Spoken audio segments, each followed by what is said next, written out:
Hey guys, TrainerDC here, coming at you with another video. I've been playing Pokemon Legends ZA's DLC Mega Dimension and wanted to give you guys my thoughts on the DLC as a whole. If you haven't played the DLC yet, there might be some spoilers ahead, you have been warned. So Pokemon Legends ZA's DLC really is an absolute mess of a DLC. I'm saying this to you after playing it for probably 10 plus hours at this point. And the reason why I say it's a mess is because the DLC is just tedious to play. It's not fun. My issue with the DLC is everything is very grindy. Everything is very random. The DLC, a lot of times you're at a point where you're ready to progress in the story, but you can't because you're missing a certain berry that you need to complete the story, or you're missing a certain Pokemon that you need to complete this side quest. And the problem that I'm having with this DLC is everything is very random. So basically the way this DLC works is obviously from the trailers, this girl Ansha, who has a strikingly similar resemblance to Diantha, spoiler alert, it's her daughter, she shows up one day at Hotel Z with Hoopa, and there's these distortions appearing throughout the city, and you need to feed Hoopa donuts in order to enter these portals. Here's where my issue with the game lies. Going into it, I was concerned over this just not being fun, because you go into, these little hyperspace Lumiose rings, you do a few quests, and eventually you're going to get kicked out of it when the time runs out. Surprisingly, I actually don't necessarily have a huge problem with that. It's actually kind of fun once you get in it, and sometimes the timer is like, oh boy, I better hurry up, and there's a little bit of an adrenaline rush attached to it because of that, so I don't necessarily have a huge problem with that. Where my problem lies is pretty much everything else about this DLC. Number one, these wild zones in hyperspace. They're completely random. They generate every single day and night cycle. They change out what you see in front of you. The Pokemon that appear in it are random. The typings that appear in it are random, but the areas themselves are the same handful of areas that just get recycled through. They're very repetitive, and even the quests within them are repetitive. You have to get 20,000 points to progress in the story at some point. Okay, well, how do you get points? It's the same way that the battle zones work during the ZA Royale. You have to achieve these quests to get some points, and you progress that way. The problem is, for me at least, that these quests are the same pretty much every single time around. Catch 5 wild Pokemon. Catch Pokemon during the catch window. Destroy 3 to 5 Pokeballs that are floating in hyperspace Lumiose. Pick up 10 sparkling items. Pick up 20 sparkling items. They're all the same, and it's very repetitive. Like, yeah, there are some different ones. Yeah, I've seen on Reddit people are saying that apparently you can get, like, catch a shiny Pokemon, which I haven't seen that yet, because I haven't seen a shiny yet in hyperspace Lumiose. I've gotten catch an alpha Pokemon before, but none of that is really fun. It's just tedious and repetitive, and you're doing the same thing over and over and over again, grinding to get these points so that you can progress in the story to face your next Rogue Mega Evolution. And that's basically what this is. You have these little story beats that they basically say, oh, we need research, go do X amount of points in hyperspace Lumiose, and as we go throughout the story, you need more and more points to progress further and further. And then they have a little story beat in between these things where you have to face off against the same trainers you faced off with 5 times already in the main game. That's another thing about this game that I have complained about to friends, but I don't think I've publicly said this in a video. I don't understand why you keep facing the same trainers over and over and over again. Like, it's just a lack of variety and just is not fun at a given point. Like, literally there was a side quest where I had to fight, I forgot their names, but the rich girl and her butler. I did that side quest in hyperspace Lumiose, and then right after I did that, there was another side quest where I have to face off against the hologram version of that girl and her butler again, and it's like, I just did this battle, why am I doing it again? This isn't fun. They have the same teams, it's the same Pokemon. I don't want to keep facing the same trainers. Then when it comes to these Rogue Mega Evolution battles, they're the same as the ones you expect from the main game, except now there are 3 trainers involved in the fight. It's you, Urbane or Tawny, depending on which character you chose, and then Karina. These were fine. I mean, I wasn't in love with the Rogue Mega Evolutions to begin with in the main game, but I didn't have a huge problem with them here, as I feel like that's kind of the whole point of this DLC is, hey, there's 19 new Mega Evolutions for you to find. Have at it, right? My issue, though, is once you get to the end game, and spoiler alert, it turns out Hoopa is not really the main focal point of this DLC. It's not the one causing these hyperspace Lumiose City portals to appear. The cause of this DLC is actually Darkrai, As it turns out, Darkrai was living or hiding within Prism Tower when the main game was happening, when Anji took over the tower, and essentially Darkrai absorbed a bunch of Mega Energy, and because of that energy, a new Mega Evolution was created, Mega Darkrai, and basically Mega Darkrai is a rogue Mega Evolution, so its Dream and Nightmare powers are enhanced from the Mega Energy, and essentially Hyperspace Lumiose is a dream world that's created by Darkrai, which I think is a rather cool story beat. I don't have a problem there, but my problem is when you get to Darkrai, you have to create a special donut to capture Darkrai, and there's these requirements as to how many points you need in each of the categories. Well, you need specific berries to do that, and the only way to get these berries is by grinding it out in Hyperspace Lumiose, and it is completely random which berries you get. I literally spent probably like a half hour to 45 minutes, if not even an hour, looking for the specific berries I need to create this Darkrai donut. Okay, well, it's a one-time thing,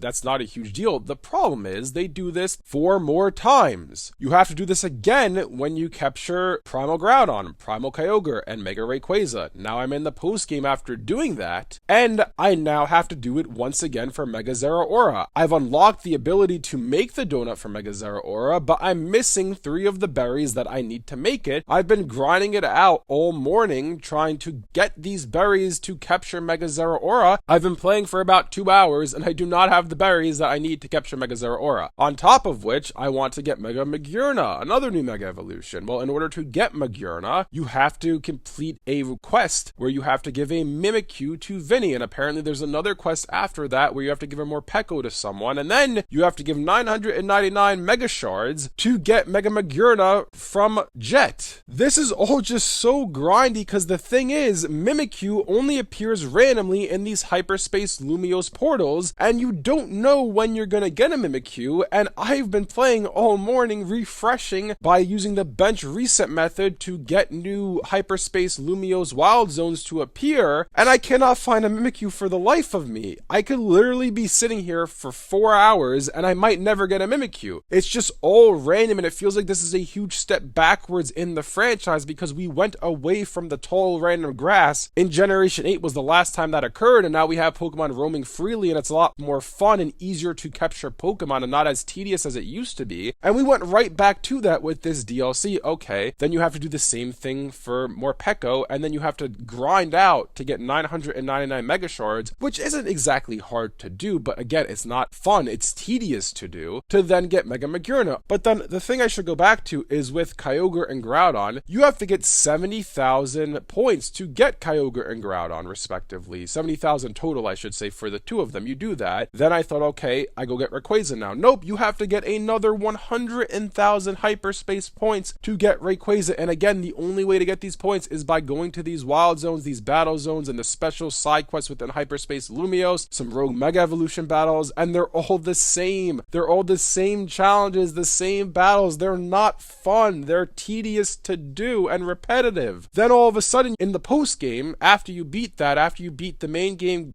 capturing Darkrai, then you beat the second main game, I don't even know what you want to call it, to capture Rayquaza, then you get the post game where all of these legendaries are at your disposal. I've already touched on Mega Zeraora, Mega Magearna, there's a Meltan, a Melmetal. Then if you want to get Genesect, you have to buy all the Genesect discs to get him, and in order to get them, you have to buy them for like 400 or 500 Mega Shards each, which again, not fun. You're just grinding it out, getting Mega Shards to buy 4 of these, plates or whatever they're called for Genesect, to then capture Genesect. You have to grind it out once again. Okay, well, what about capturing the other legendaries? Cobalion, Terrakion, Virizion, Keldeo, Latios, Latias, and Meloetta. Well, the 7 of those Pokemon I just listed are only found by doing special scans in hyperspace. In order to do a special scan in hyperspace, you have to collect 20,000 hyperspace points. Again, you're just grinding it out zone after zone after zone to get these points to then capture one Pokemon. This is not fun. Game Freak, I feel like they did this because they realized we're charging $30 for this DLC, and we'll get into whether or not this DLC is worth it for $30, but they realize we're charging $30 for this DLC. We have to make it time consuming for people to play. It's very lazily done otherwise. It's the same areas, the same wild zones aesthetically that are being rotated, a handful of them that they actually created. So I feel like they just did all these little tedious things to just pad out the runtime of this, because it took me probably 6 to 8 hours to complete the main story to capture Darkrai, then another 2 to 3 hours to get Kyogre Ground on Rayquaza, and then I still haven't caught all the legendaries and whatnot. I haven't got Zeraora yet, quite frankly. I only want to capture Zeraora, Volcanion, Hoopa, Meltan, and Latios and Latias and Magearna. Otherwise, I'm not going to try for the rest of them because I don't want to keep grinding this out. It's not fun to do. I just want the Mega Evolutions, the Kalos Legends, and that's it. I don't want to keep doing this. It's not fun. There's also Marshadow 2 in this DLC as well, which I forgot to mention that he's in this, but that's neither here nor there. Overall, I feel like this DLC is very mixed. Like, there are fun points in the DLC. I think the story of the DLC is rather cool. Darkrai gets some Mega Energy put into it. It gets a Rogue Mega Evolution and creates this, dream world that you have to go into to capture Pokemon. I think conceptually that is all great. And the same thing with the way that Kyogre Ground and Rayquaza get involved in the story later on. All fine, all done well. My problem is just the execution of it. The execution of this is horrendous. It's grindy. It's not fun to do. It's tedious. Quite frankly, after about a half hour, I've had enough playing. I don't want to play more, but I also want to get these Pokemon and I want to use them within ZA. I want to have every Mega Evolution. I feel like the reason why the game is like this, and this is going to get into, is it worth the $30 or not? I feel like why it's like this is because in the Terror Leak, they had said, Game Freak, in their internal documents that, hey, we're not getting the money we expected to get from the DLC. We're not making the return on investment. It's costing us much more to make this DLC than we're bringing in. We're barely even breaking even. So in the document, they said going forward, the DLCs are going to have a much lower budget. And this is clearly our first look at a lower budget DLC because this is just literally portions of Lumio City that are made black and white, a handful of them maybe at most, and you just keep cycling through them doing the same challenges over and over and over again, and everything's random, so your runtime's longer in it because you can't control what you're doing. Even the Mega Evolutions that appear, the new Mega Stones, are random too. You don't know who you're gonna get unless if it's tied directly to the story. So to answer my question, is this DLC worth $30? And I would say no. For most people, probably not. Like, yeah, you're gonna spend a lot of time in it. It's not gonna be the best time spent in it. It's not gonna be the most fun thing in the world to do, but you're gonna be spending a lot of time in it. I think that really, if you love Legends EA and you want more of it, then yeah, you should probably get this DLC. If you're a hardcore Pokemon fan like myself and you want to catch them all, you want all these brand new Mega Evolutions, yeah, you should probably get this DLC. If neither of those two things apply to you, I don't see a reason for you to buy this, because really this DLC is just a method to get these new Mega Evolutions and to get, some returning Mega Evolutions in Latios, Latias, Rayquaza, and the Primals, and Groudon and Kyogre. Otherwise, this DLC is worthless. It's not fun. It's tedious to do. Yeah, certain points of it are really fun. Yeah, certain points of it are well done. But even there was one point where you talk to Corbeau, and every time you talk to him, he's like, oh, we have to do more research to find out what's happening above Prison Tower with Darkrai, which at that point in time, they don't know it's Darkrai. But every time he says this, they decide to open your map and show you where it is, which it's like, I know where Prison Tower is. You don't have to show me this every single time. And again, I feel like there's so many instances in this DLC where I see them do something and I'm like, they're just doing this to pad out their runtime. There's no reason why this is here otherwise, because they're just trying to pad this out even further to just essentially make this DLC quote unquote worth the money. I feel like that's the case for all the trainers we fight again. Like, I don't need to fight all the trainers we fought in the main game. It just felt like they're just throwing these battles in there. They really have nothing to do with the story itself of the DLC. They're just throwing them in there to pad out the runtime. And for that, I don't think this DLC is worth it, and I don't think it's that fun. Again, if you're a hardcore Pokemon fan, if you really enjoyed ZA, then maybe you should get it. I won't tell you not to, but if neither of those two things apply to you, Legends ZA Mega Dimension is not worth your time. Anyways, let me know down in the comment section below what you guys think about all this. What do you guys think about Pokemon Legends ZA Mega Dimension? Have you been playing the DLC? If so, what do you think of it? Do you like it? Do you hate it? Let me know down below. If you guys enjoyed this video, be sure to leave a like and subscribe to see more content like this from Trainer DC. Thanks for watching, and I'll see you guys next time.